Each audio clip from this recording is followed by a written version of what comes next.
책이 있는데요. 이 책에서 그 저자가 이렇게 얘기했습니다. 요즘보다도 과거의 전도에 대해서 얘기하면서 예수 전당 불신 지옥 이런 전도가 한창 이렇게 전도가 소위 힘을 발휘할 때 이런 전도가 잘못하면 사람들에게 이런 생각을 심어줄 수 있다고 했습니다. 그러니까 예수 믿고 결신한 뒤 천국에 확신이 서게 되면 가장 이상적인 그리스도는 뭐냐? 예수 믿고 결신한 다음에 그날 저녁에 이제 교통사고가 나서 죽은 사람 이 사람이 가장 이상적인, 잘못하면 그런 이제 오해를 불러일 수 있다는 거죠. 그러나 불행히도, 그건 불행한 걸 불행히도라는 표현이 참 그렇겠지만, 그러나 우리가 예수를 믿은 다음에 여전히 죄가 있는 고난이 많은 세상을 살면서 그 속에서 우리도 고난을 당해야 되죠. 그래서 그 속에서 믿음으로 살고자 날마다 몸부림을 치는 남은 고난이 있는데요. 부산에서 저희 형님이 이제 사업장을 운영하는데, 그때 지금은 사업장을 운영하는, 전에 회사에 다닐 때 너무 이제 일이 힘드니까 아침에 일어났을 때 정말 회사 가기 싫다고 정말 이제 형수님한테 너뚜리를 했다는 말을 들은 적이 있는데, 참 그 말을 들으면서 얼마나 마음이 짠하던지. 우리 형님이 포장 박스를 만드는 회사를, 이제 자그마한 공장을 이제 운영하고 있는데, 이 박스 디자인을 박스가 좀 어려운 박스예요. 그냥 박스가 아니라 이렇게 포장하는 그런 박스인데, 이걸 디자인을 해야 되기 때문에 눈을 굉장히 집중을 하거든요. 그러니까 이제 너무 신경을 많이 쓰니까 이제 눈에 이상이 와서 아마 백내장 수술을 해야 될 것 같다고 하는데, 몇 년 전인가 5년 전인가 보니까 형이 눈 영양제를 먹고 있고 눈 관리에 많은 신경을 썼습니다. 근데 요즘 이게 어디 우리 형님만의 일이겠습니까? 이 땅의 수많은 서민들의 일상이기도 한 것이죠. 죄로 깨어진 세상에서 가장 큰 특징은 고통이 많다는 것입니다. 하나님이 범죄한 아담에게 이렇게 얘기했잖아요. 네가 땀이 흘러야 먹고 살 것이다. 땅이 엉겅퀴를 내고, 그래서 죄가 들어오기 전까지 이 세상은 그냥 먹고 사는 문제로부터 자유로운 곳, 그냥 하나님이 주신 풍요를 누리는 곳이었지만, 죄의 결과로 인해서 수고하고 땀을 흘려야 먹고 사는 삶이 세상이 되었죠. 여러분, 이 세상을 살아가면서 어느 누가 수고하고 애쓰고 있지 않겠습니까? 그래서 우리가 이 땅을 떠나서 저 영원한 천국에 들어간다는 것은 사실 매우 소망스러운 것입니다. 우리가 영원한 부활이 있고 영원한 천국이 있다는 것은, 그래서 우리 기독교가 장래를 기쁨, 찬양, 예배로 표현하고 있는 것은 맞는 거예요. 그러니까 그냥 인생의 끝이 아니라 더 좋고 더 완전한 세계, 기쁨이 충만한 곳으로 들어가는 관문이 죽음이기도 합니다. 요즘 100세 시대가 왔다고 하는데, 의학이 발달해서 100세 시대가 될 거라고 하는데, 이제 지금 우리나라 평균 연령이 80이 넘었거든요. 남녀가 불문하고. 근데 100세 시대가 온다고 하니까 그 댓글에 몰라 무슨 이렇게 노화를 방지하는 무슨 뭔가를 또 이렇게 의학이 발견을 했다고 하던데, 그런 기사가 뜨니까 그 밑에 댓글에 뭐라고 써 있냐면, 참 내가 보고 빵 터졌어요. 아이고, 살만큼 살다 가면 되지. 살만큼 살다 가면 되지. 그렇게 어렵게 오래 살려고 하느냐. 100세 시대를 사는 것이 좋은 것이긴 하지만, 사실 건강하고 행복하고 뭔가 삶의 질이 좋은 가운데 사는 게 큰 의미가 있는 것이지, 늘 아프고 늘 병약한 가운데 어려운 가운데 산다면 100세를 사는 것이 그렇게 축복일 수가 없겠죠. 제가 요양원 신방을 전에 해보니까 그걸 정말 느꼈습니다. 요양원도 좀 널찍하고 전원도 있고 텃밭도 있어서 어르신들이 뭔가 이렇게 좀 이렇게 농사도 좀 간단하게 짓거나 전원 이렇게 산보도 하시거나 이렇게 뭔가 이렇게 삶을 누릴 수 있는 곳이어야지, 이 대도시의 자그마한 요양원, 그야말로 입원실에만 하루 종일 갇혀 있는 어르신들, 정말 제가 봐도 참 어려워 보였어요. 늘 제가 가서 기도해드리면 우리 자녀 좀 오게 달라고 하고, 그 병실에 하루 종일 갇혀 있어요. 얼마나 더 그렇겠어요. 그래서 100세 시대를 사는 것이 과연 축복인가, 충분히 반문할 만합니다. 삼성그룹의 이건희 씨가 아직 살아는 있지만 거의 활동을 못 한다고 하잖아요. 그러니까 그분이 아무리 많은 돈을 갖고 있고, 정말 삼성이란 이 기업이 이제 전 세계를 호령하는 기업 아닙니까? 그렇지만 그 사람에게 그게 무슨 의미가 있겠습니까? 이제 건강을 다 잃어버리고 얼마 뒤면 이제 죽음의 길로 가야 될 사람에게, 아무리 돈이 많고 세상을 호령하는 사람이지만 나이 들고 병이 드니까 인생이 별 볼 일 없는 것입니다. 이 땅에서 늙고 병들은 100세 시대를 사는 것보다 저 영원한 천국에서 영생복락을 누리는 것은 훨씬 소망이 되는 것입니다. 어느 안수 집사님이 어르신들 모시고 노인대학에서 어디 놀러를 갔는데 어르신들이 너무 즐거워하는데 안수 집사님 우스갯소리로 그런 얘기를 해요. 천국이 그렇게 좋다는데 이게 죽는 거를 소망하는 사람은 못 봤다고.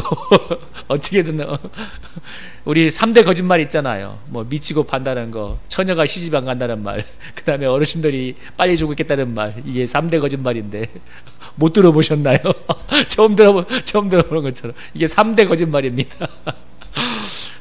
나이 든 어르신이 얼른 죽어야겠다는 말이 3대 거짓말에 속하죠. 우리가 이 땅에서 살아가는 동안은 각자 자신이 감당하고 이루어야 될 사명이기 때문에 고난이 많지만 이 땅에서 주님과 이웃을 위해서 살아야 되는 건데요. 저도 사실 저 개인만 놓고 본다면 주님께로 가는 것이 훨씬 좋습니다. 솔직한 얘기로 뭐 엄청난 고난을 많이 것은 아니라 살아보니까 삶이 고난이야. 그래서 주님으로 가는 것이 훨씬 좋지만, 그러나 저는 가장으로서 자녀를 또 키워야 되고 목회자로서 아직은 영혼들을 돌봐야 될 사명이 있기 때문에 제가 감당을 하는 거예요. 감당을 해야죠.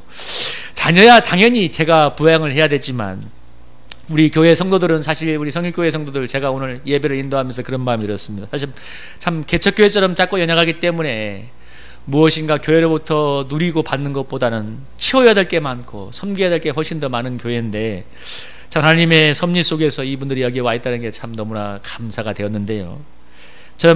제가 목회와 일을 병행하면서도 이 목회를 하는 이유는 제가 이런 성도를 섬기는 성일교회 목회자로 부름받았기 때문입니다.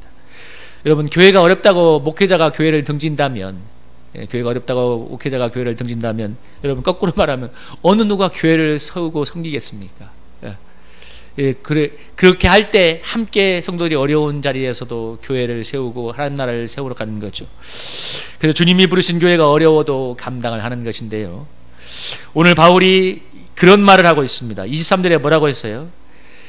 내가 그 둘 사이에 끼었으니 차라리 세상을 떠나서 그리스도와 함께 있는 것이 훨씬 더 좋은 일이라 그렇게 하고 싶으나. 무슨 얘기입니까? 바울도 너무 많은 고난을 받은 사람이었어요.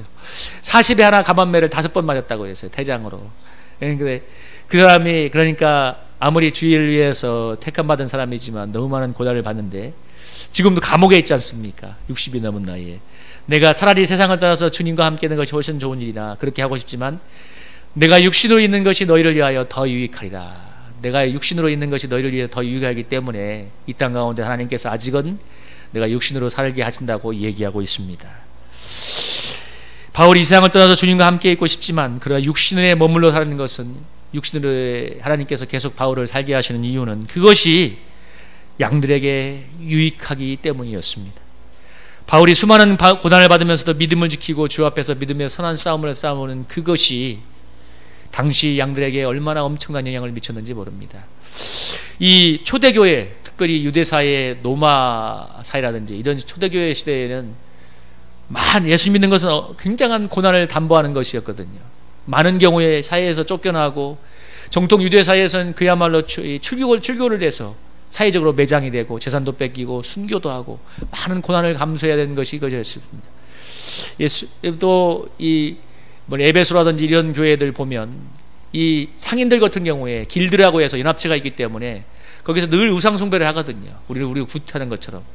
그런 세계에서 예를 들면 상업을 하는 사람이 그런 세계에서 빠져서 주님만을 예배한다는 것은 엄청난 손해를, 소위 말하는 왕따를 감수해야 되는 것이거든요. 그런데 그런 사회 속에서 신앙생활하는 것이 결국 쉽지 않은데, 바울이 수많은 고난을 받지만 믿음의 선한 싸움을 하고 있는 것이 양들에게 엄청난 도전이고 본이 되었던 거죠. 바울이 고린도전서 4장 9절 16절에서 이렇게 얘기합니다. 뭐라고 얘기하냐면, 하나님이 우리를 죽이기로 작정된 자같이 9절에서 이 천사와 사람에게 구근거리가 되게 하였다. 그리고 우리가 줄이고 목마르고 헐벗고 정처가 없고, 12절에 뭐라고 했어요? 수고하여 친히 손으로 일을 하고 모욕을 당한 즉 축복하고 박해를 받은 즉 찾고 비방을 받은 즉 권면하니 우리가 지금의 세상에 더러운 것과 만물의 찌꺼기같이 되었도다. 그러니까 바울이 얼마나 고난을 받았냐면 만물의 찌꺼기같이 여길 정도로 많은 낮아짐과 고난을 받았습니다. 근데 바울이 얘기하죠. 비방을 받은 즉 권면하고 모욕을 당한 즉 축복하고 박해를 받은 즉 참았는데, 내가 너희를 부끄럽게 하고 이것을 쓰는 것이 아니라 너희를 내 사랑하는 자녀같이 고난하는 것이라. 15절에서 바울이 얘기하잖아. 그리스도 안에서 1만 스승이 있으되 아버지는 많지 아니 그리스도 예수 안에서 내가 복음으로써 너희를 낳았습니다. 그러면 내가 너희에게 뭐라느냐? 너희는 나를 본받는 자가 되라. 너희는 나를 본받는 자가 되라. 저는 이 본문을 볼 때마다 참 큰 충격을 받습니다. 사실 여러분 이 말을 감히 할 사람이 있나요? 너희들은 나를 본받아라. 바울이 교만한 것이 아니라 정말 그 정도로 하나님 나라에 위해서 자신을 치며 고난을 당하면서도 주님 앞에 믿음의 신실한 삶을 살았기 때문에 나를 본받는 자가 되라 얘기했고, 바울이 뭐라고 했어요?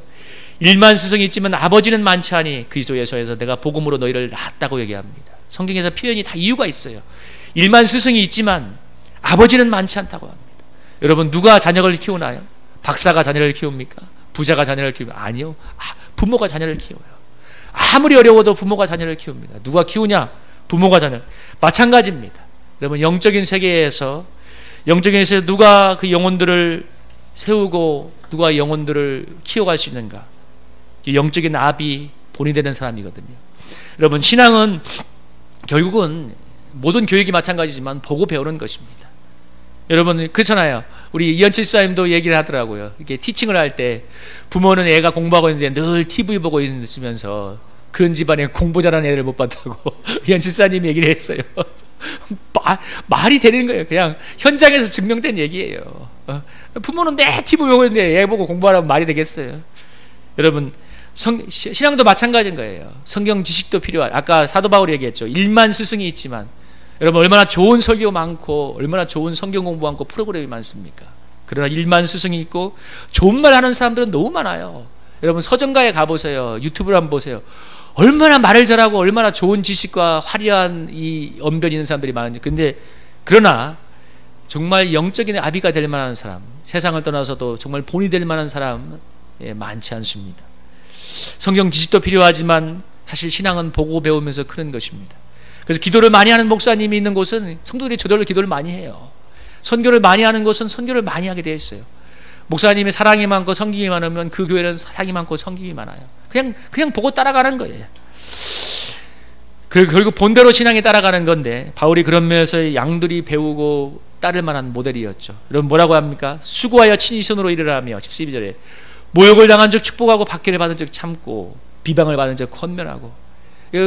수많은 사람들이 모욕을 받으면 견디하지 못할 때 바울이 참 축복하고 참고 권면하는 그런 것을 통해서 양들에게 엄청난 본이 되었죠. 어려움이 많은 그 초대교회에서 바울의 그 삶 자체는 정말 사람들에게 엄청난 도전을 주고, 그리고 또 양들이 따라갈 만한 그런 믿음이 되었습니다. 그래서 바울의 삶은 양들에게 말로 하기 힘든 본이었고 양들의 믿음을 세우는 그런 표본이었습니다. 그러니까 하나님께서 바울이 어렵고 힘들다는 걸 알지만 양들의 유익을 위해서 이 세상에 더 살도록 하는 건데, 일본의 신앙인 중에 가가와 도오이코라는 분이 있는데, 이분이 20세기 초반과 중반에 활동했던 분인데, 정말 일본은 복음화율은 낮지만 그런데 정말 위대한 신앙의 사람들이 많이 있습니다. 우찌무라 간조라, 가가와 도오이코, 또 이 미우라 아야코처럼 빙점을 쓴 그런 아주 훌륭한 신앙인들이 많이 있어요.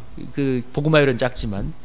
근데 이분을 전도한 분이 나가노 목사라는 분인데, 이 나가노 목사님이 이 교회를 개척했는데 6년간 천막교회를 하면서 가족들과만 예배를 드렸습니다. 6년 만에 나온 게 누구냐면 가가와 도오이코였어요. 근데 가가와 도오이코가 어땠냐면 폐기력을 앓고 있었어요. 그냥 툭 하면 이제 피를 토하는 거예요. 그런데 그날도 예배가 마치고 6년 만에 새신자가 나와서 얼마나 감동이었겠어요. 그래 이제 함께 천막에서 밥을 먹는데 이 가가와 도오이코가 밥을 먹다가 이제 피를 토한 겁니다. 근데 나가노 목사가 그 식판을 그대로 가져다가 깨끗하게 청소를 하고 새로 밥을 타와서 그 옆에 놓고 같이 아무렇지도 않은 밥을 먹은 거예요. 그 일을 보고 이 가가와 도오이코가 바로 결정을 내렸어요. 내가 예수를 믿어야겠다. 근데 이제 이 가가와 도오이코가 빈민 사역을 했는데, 이 당시 20세기 초반에 일본이 한창 이제 산업화가 되는 시대이기 때문에 이 도쿄 근방에 이 농촌에서 올라온 수많은 빈민들이 있었어요. 아주 그냥 정말 요즘으로 말하면 정말 열악한 그런 삶을 사는데, 이 가가와 도오이코가 이 간증이 참 조금 있으면 우리가 식사를 해야 되는데 별로 은혜는 안 되는 간증이지만 그러나 해야 되는 간증이라서 이게 말씀드리는데요. 이 가가와 도오이코가 어느 정도 빈민 사역을 했냐면, 이 겨울에 이 빈민가에 수많은 사람들이 잘 못 먹고 그러니까 변비가 오는 거예요. 너무 많은 사람들이. 근데 가가와 도오이코가 혀로 어른 사람들의 항문을 핥은 겁니다. 그래서 이걸 녹여서 이들이 별을 넣도록 해준 거예요. 근데 어느 날 신문기자가 찾아와서 말했어요. 어떻게 아무리 당시 그랬지 뭐 이런 일을 어떻게 하느냐. 그러니까 이 가가와 도고이코가 뭐라고 얘기했냐면 저는 배운 대로 합니다. 저를 전도했던 나가노 목사님이 이게 나를 위해서 이렇게 다 같이 밥을 먹었던 걸 얘기하면서 내가 그래서 이렇게 한다. 그런데 이 가가와 도고이코가 1930년대에 중국으로 가서 중국 상해에서 동일하게 빈민 사역을 했는데 이 영향력이 얼마나 컸냐면 2차 대전이 끝나고 이제 일본이 패망해서 중국에서 이제 있던 일본인들이 거의 한 수백만 명이 이제 일본으로 돌아가야 되는데 일본군이 정말 많은 만행을 저질렀거든요. 치가 떨린 중국인들이 이 돌아가는 일본 사람들을 가만두지 않겠다고 그야말로 아마 수십만이 죽어야 될지도 모르는 그런 사태가 발생했는데 그때 일본군이 남경에서 같은 경우는 30만 명을 살해했다고 하잖아요. 그런데 이 중국의 장개석 총독이 뭐라고 얘기했냐면 절대로 돌아가는 일본인을 이해를 가하지 마라. 유해를 가하지 마라. 그래서 이제 이 일본인들 수백만의 일본인들이 무사히 일본으로 돌아갈 수 있었는데 그 이유가 뭐냐면 이 장개석 총통이 국민당을 이끌고 일본과 7년 동안 전쟁을 했거든요. 너무너무 많은 고통을 당해서 일본이라면 치가 떨리는 사람인데 왜 그런 결정을 내렸냐면 이 가가와 도오이코가 상해에서 펼쳤던 빈민 사역을 보고 너무 감동을 받은 거예요. 그래서 야, 일본 사람 중에 저런 사람이 있구나. 그래서 이 장개석 총통이 특명을 내려가지고 절대로 일본인들을 위해를 가하지 말라 해가지고 그러니까 무슨 얘기냐면 가가와 도오이코 한 사람의 영향력이 수백만 명의 일본인의 목숨을 사실 살린 것입니다. 사실 일본 군인들은 정말 너무나 많은 악한 행악을 많이 저질렀거든요. 이 중일전쟁 때, 2차 대전 때. 그러니까 수없이 많이 죽였지만 그 일본인들의 목숨을 구한 게 바로 가가와 도오이코의 사랑의 사역이었죠. 이 가가와 도오이코보다 훨씬 더 영향력을 미친 사람이 누구냐? 바로 오늘 바울이 초대교회에서 영향력이 바로 그렇습니다. 훨씬 더 큰 영향력을 미쳤어요. 그래서 바울이 살아서 그 땅에서 사명을 감당하는 것이 양들에게 유익이 된다고 말합니다. 그래서 나는 정말 이 땅을 떠나서 주님께 가고 싶지만 내가 육신을 입고 이 땅에 있는 것은 양들의 유익을 위해서 육신으로 사는 것을 택한다고 얘기하고 있습니다. 우리가 엄청난 일을 해서가 아니라 우리가 육신으로 사는 동안 다른 사람의 유익을 구하는 삶을 살게 된다면 우리의 삶은 하나님께는 향기로운 제사가 되고 무엇보다도 이웃을 구원으로 인도하게 될 것입니다. 여러분, 우리가 육신으로 사는 것은 하나님께서 우리가 예수님 믿고 육신으로 사는 것을 남겨둔 이유가 바로 그것입니다. 여러분, 만약에 우리가 육신으로 사는 동안 예수님 믿고 나서 먹고 마시고 즐기는 일에 몰두하는 세상 사람들과 똑같이 산다면 우리 육신의 삶은 하나님 보시기에 죄악된 삶이죠. 거기에 어떤 구원의 역사가 일어나겠어요? 다른 사람의 유익을 위해서 살아야 되는 이유가 무엇인가? 여러분, 우리가 영원한 생명을 얻은 자이기 때문에 그렇습니다. 그러니까 여러분, 이 둘 사이에 끼었다는 표현에서 이걸 이미와 아직이라고 신학으로 하면 하나님 나라는 이미 완성되었지만 아직 완전히 오지 않았죠. 무슨 얘기냐면 우리의 구원은 이미 받았고 우리가 들어갈 천국은 우리에게 확정되었고 확실히 완성되었지만 그러나 완전히 완성된 건 아닙니다. 그래서 이미와 아적의 이중성이 있는데 그 둘 사이에 우리가 있죠. 이미 완성된 하나님 나라가 있지만 아직 오지 않은 오고 있는 하나님 나라 사이에 그 사이에 우리가 육신이 껴 있습니다. 우리가 왜 다른 사람의 유익을 위해서 살아야 되는가? 그 둘 사이에 껴 있지만 우리가 영원한 천국의 보화를 얻었기 때문입니다. 우리가 모든 것을 다 팔아도 아깝지 않은 그 구원을 얻었기 때문인데요. 여러분, 우리가 조심해야 될 게 뭐냐면 기독교가 피안의 종교, 무슨 얘기냐면 그냥 안식만을 추구하는 종교가 될 수 있다는 거예요. 물론 이 세상의 고통을 피해서 위로하고 안식을 주는 것은 종교의 중요한 기능 중에 하나입니다. 물론 그런 안식과 쉼이 필요하고 중요한 것입니다. 그러나 우리는 누구도 받을 수 없는 은혜를 받은 자이기 때문에 그 은혜를 이 세상 속에서 풀어헤침으로써 감당을 해야 되는 것이죠. 여러분, 나바가라 목사가 6년간 천막 목회를 하면서 가족들과만 예배를 드렸는데 힘이 들다고 중간에 포기했다면 여러분, 가가와 도오이코와의 만남은 없었을 것입니다. 여러분, 6년간의 그가 하나님 앞에서 가족들과 천막교회를 하면서 외롭게 예배드린 그 헌신을 하나님이 가가와 도오이코를 보냄으로써 가가와 도오이코의 놀라운 회심과 그를 통해 펼쳐진 사역을 통해서 갚아주셨죠. 나가나 목사는 자신을 위해서가 아니라 하나님 나라를 위해서 그리고 장차 올 영혼들을 구원을 위해서 인내하며 목회를 했습니다. 그리고 일본의 이데한 신앙인 가가와 도이코를 낳고 기르는 영적인 나비가 될 수 있었죠. 여러분, 오늘 우리가 우리의 만족감을 위해서 살아간다는, 여러분, 오늘 우리가 자신의 만족만을 위해서 살아가는 세상에서 주님과 이웃의 유익을 위해 살아가는 이유는 그때 주님께서 영광을 받고 나를 통해서 이웃을 그리스도에게로 이끄는 구원의 통로로 만들어 주시기 때문입니다. 우리가 때가 되면 언젠가, 여러분, 언젠가 주님이 계신 천국에 가게 됩니다. 여러분, 저나 여러분이나 우리 솔직히 100년을 더 살겠어요. 우리 100세 산다고 칩시다. 50년 더 살겠네. 우리 언젠간 주님 앞에 가게 돼요. 그전까지 우리가 육신을 입고 사는 것은 이제는 내가 사는 것이 아니라 내 안에 사신 예수 그리스도의 삶을 살아가는 것입니다. 내가 사는 것이 그저기 때문에 죽는 것도 유익하다고 바울이 21절에서 말하잖아요. 그 바울처럼 우리가 주님을 위해서 사는 것이고, 주님을 위해서 산다는 것은 구체적으로 내가 아니라 이웃의 유익을 위해서 살아가는 것입니다. 특별히 이웃의 영적인 유익을 위해서 살아가는 것입니다. 여러분, 바울은 고난 많은 세상을 떠나서 주님께 가고 싶지만 자신이 육신을 입고 이 땅에 살아가는 것이 양들에게 더 유익하기 때문에 이 땅의 삶을 하나님 앞에서 감당한다고 말합니다. 그래서 바울이 이렇게 권면하고 있습니다. 여러분, 고린도전서 10장 31절 33절 같이 한번 읽어볼까요? 한번 읽어보겠습니다. 시작. 그런즉 너희가 먹든지 마시든지 무엇을 하든지 다 하나님의 영광을 위하여 하라. 유대인에게나 헬라인에게나 하나님의 교회에게나 거치는 자가 되지 말고 나와 같이 모든 일에 모든 사람을 기쁘게 하여 자신의 유익을 구하지 아니하고 많은 사람의 유익을 구하여 그들로 구원을 받게 하라. 아멘. 자신의 유익만을 구하는 세상에서 이웃의 유익을 구해야 되는 이유는 그래야 하나님께 영광이 되고 그들이 구원을 받기 때문입니다. 여러분, 참 이게 중요한 거예요. 그래야 하나님께 영광이 되고 이웃이 구원을 받죠. 여러분들, 이웃의 유익을 구한다는 게 어떻게 생각하면 너무나 이기적인 우리의 본성으로는 쉬운 것이 아닙니다. 저는 자유로운 것을 좋아하는 사람이고, 사실 그래서 어쩌면 천성적으로 목회가 정말 안 맞는 사람 중에 하나예요. 왜냐하면 자유로운 것을 너무 좋아하니까. 근데 여러분, 목회나 또 마찬가지고 신앙도 마찬가지고 무엇이 선행돼야 됩니까? 자기 부인이 선행돼야 되잖아요. 나를 잃고 주님과 양들의 유익을 위해서 살아가는 것이 목회자의 사명이자 또 어쩌면 그리스도인의 사명인데, 그래야 하나님께 영광이 되고 양들이 또 이웃이 구원을 받지 않습니까? 근데 유달리 자유로운 삶을 좋아하고 좁고 싫은 게 너무 분명했던 저에게 목회자의 삶이 참 부담스럽고 정말 맞지 않는 하나님께서 계속 목회자의 삶을 살게 하시는데요. 그러니까 지금은 일과 목회를 병행해야 되니까 몸도 피곤하지만 자존심도 상하고 내가 이렇게까지 하는 생각으로 많이 괴로웠었는데, 그러나 기도하면 할수록 느껴지는 것은 무엇이냐면, 제가 이렇게 주님의 뜻에 순종해서 자기를 부인하고 십자가를 질 때 주님께서 나와 우리 가정 또 우리 일가 친척 그리고 또 섬기는 영혼들을 구원으로 이끈다는 것입니다. 그래서 힘들어도 감당하고자 몸부림을 치고 있는데요.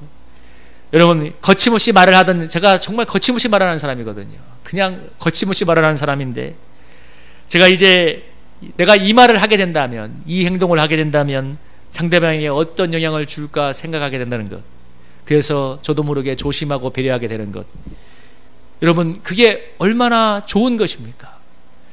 그것이 나를 구원하고 양들을 구원으로 이끌지 않습니까? 여러분, 전에는 내가 좀 하고 싶은 말을 마음대로 하고 그야말로 거침없이 뱉었다면, 이제 한마디를 할 때 이 말이 저 영혼에게 어떤 영향을 줄지를 생각하고 배려로 인해서 말을 절제하고 참고 정말 좋은 말로 사람을 살리려고 하는 마음을 갖게 된다면, 이것이 저와 양들에게 유익을 위해서, 구원을 위해서 얼마나 좋은 일입니까? 여러분, 이 세상의 문화는 갈수록 인간 본성에 충실하고 사람들에게 유혹합니다. 왜? 삶이 너무 힘드니까 이제 네 인생 소중하니까 마음껏 즐겨. 이게 이 세상 풍조예요. 그래서 최대한 인생을 누리면서 즐기면서 살라고 얘기하는데, 이것의 가장 큰 문제는 뭐냐면, 이 풍조의 가장 큰 문제는 상대방이 없다는 것입니다.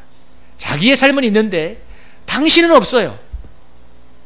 나의 인생의 유익을 위해서 최대한 누리면서 살라는 것이 지상가치가 되었는데, 여러분, 이런 세상에서 어떻게 구원이 일어나겠습니까?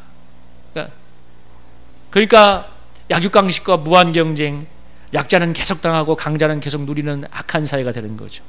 그런 세상의 마지막은 하나님의 심판만이 기다리고 있을 뿐입니다. 여러분, 이런 세상에서 우리가 살아가고 있습니다. 그래서 사실 우리가 이런 고난의 세상을 떠나서 주님께 가는 것이 훨씬 솔직히 우리 편에서는 좋은 거죠. 그러나 여전히 주님이 허락한 시간 동안 이 땅에서 살아가는 이유는 나로 인해 구원받을 누군가가 있기 때문입니다. 여러분 기억하세요. 우리가 남은 시간 동안 주님께서 우리에게 이 시간과 이 만남과 이 일들을 허락하신 것은 나로 인해서 구원받을 누군가를 위해서 하나님께서 허락하신 것입니다. 여러분 저와 여러분이 만난 것은 제가 훌륭해서가 아니라 저와 여러분의 만남을 통해서 주님께서 이루고자 하는 구원이 있기 때문입니다. 저와 여러분의 만남을 통해서 주님께서 이루실 역사가 있기 때문에 그 만남을 허락한 거예요. 저나 여러분이나 이 교회를 통해서 사실 여러분 인간적으로 얻을 유익은 별로 없습니다. 사실 평신도들은 더 그렇죠. 평신도들은 그야말로 교회 와서 섬기는 사람들인데 이 교회를 통해서 인간적으로 얻을 유익은 거의 없습니다. 그러나 이 교회를 세워가기 위해서 또 섬기기 위해서 많은 것을 희생해야 되고 섬겨야 되는데, 근데 그 과정을 통해서 이 교회를 세우고 서로의 만남 속에 서로 섬기기 위해서 몸부림치는 가운데 얻을 유익은, 영적인 유익은 엄청난 것입니다. 그래서 여러분 우리의 만남을 주님께서 허락해 놓으신 것입니다. 여러분 나에게 뭔가 인간적으로 유리하고 좋고가 아니라 영적으로 유익하기 때문에 이거 중요한 거예요. 인간적으로 나에게 손해가 되고, 그래서 영적인 세계에서 이거예요. 나에게는 인간적으로 너무 맞지 않고 나에게 힘든 사람일지라도 하나님이 영적으로 유익하기 때문에 남겨놓은 사랑이기 때문에 영적으로는 유익한 것입니다. 우리가 생각을 바꿔야 돼요. 하나님께서 너무나 주님께 가고 싶은 바울을 양들의 유익을 위해 그 땅에 남겨놓았어요. 바울 편에서 고통이죠. 그러나 양들의 유익을 위해서 남겨놓았는데, 마찬가지로 우리가 각자 가진 삶의 십자가를 헐헐 벗고, 여러분 많은 사람들이 자연이, 그 말 제가 몇 번이나 합니까? 수많은 사람들의 노망이 자연인이다 되는 거라고. 십자가를 헐헐 벗고 수많은 사람들이 지금 산속에 가 있어요. 국유림에 땅 추첨할 때 경쟁률이 어마어마하답니다. 지리산, 세상에 우리 우리나라의 좋은 땅은 그렇게 땅을 차지하려고 들어가겠다, 은퇴하면 들어가겠다고. 얼마나 많은 사람들이 삶의 십자가를 헐헐 벗고 자연인이다 되고 싶어 하는지. 여러분, 그러나 우리가 삶의 십자가를 헐헐 벗고 주님께 가고 싶지만, 그러나 주님께서 이 땅의 삶을 허락하신 것은 나로 인해 구원받을 누군가의 유익을 위해서입니다. 그게 자녀의 일이기도 하고 이웃을, 그들을 구원하기 위해서요. 그들을 구원하기 위해서 나를 준비시키기 위함입니다. 우리가 주님 안에 있는 순간 우리 개인의 삶은 없는 것입니다. 여러분 이걸 잘 기억하셔야 돼요. 오직 주님의 뜻만이 있을 뿐입니다. 살든지 죽든지 주님을 위해서 사는 것이고, 먹든지 마시든지 주님의 영광을 위해 사는 것이고, 다른 사람의 유익을 구하여 다른 사람을 구원하기 위해서 살아가는 것입니다. 이제 우리의 삶은 없는 것입니다. 오직 살든지 죽든지 주님을 위하는 것이고, 먹든지 마시든지 주님의 영광을 위해서, 그리고 다른 사람의 유익을 구함으로 그들을 구원하기 위해서 우리가 남은 시간이 허락된 것입니다. 여러분, 우리가 언젠가 이 땅을 떠나 주님 앞에 갈 때, 이 사명을 잘 감당할 때 주님은 우리에게 잘하였도다 착하고 충성된 종아 칭찬하시면서 영원한 생명의 면류관을 씌워 주실 것입니다. 여러분, 그런데 그렇지 아니한 자들에게 하나님의 엄미한 심판이 기다리고 있다고 여러분 얘기하고 있지 않습니까? 마태복음 25장에서 여러분 양과 염소의 심판이 있죠. 여러분, 양들에게 주님께서 말하죠. 너희 천국이 허락된 자들아, 너희는 내가 목마를 때 나를 마시게 했고 내가 헐벗을 때 나를 옷 입게 했다. 그때 양들이 뭐라고 하니까, 주님 우리가 언제 당신을 물을 마시고 헐벗은 당신을 돌아봤습니까? 하니까, 아니 네 이웃에게, 네 형제에게 한 그것이 바로 나를 위해 산 것이라고 얘기하고, 너 영원한 예비된 천국에 들어가라고 얘기하고, 염소들에게 말하잖아요. 너희는 내가 헐벗을 때 나를 돌보지 않았고 내가 굶주릴 때 나를 먹이지 않았다.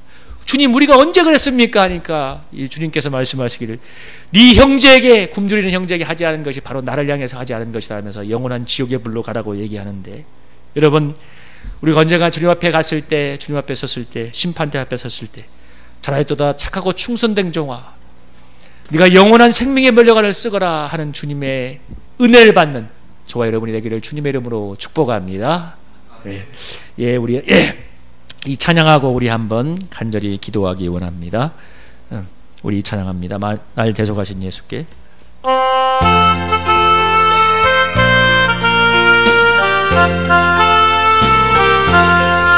날 대속하신 예수께 내 생명 모두 드리니 늘 진실하게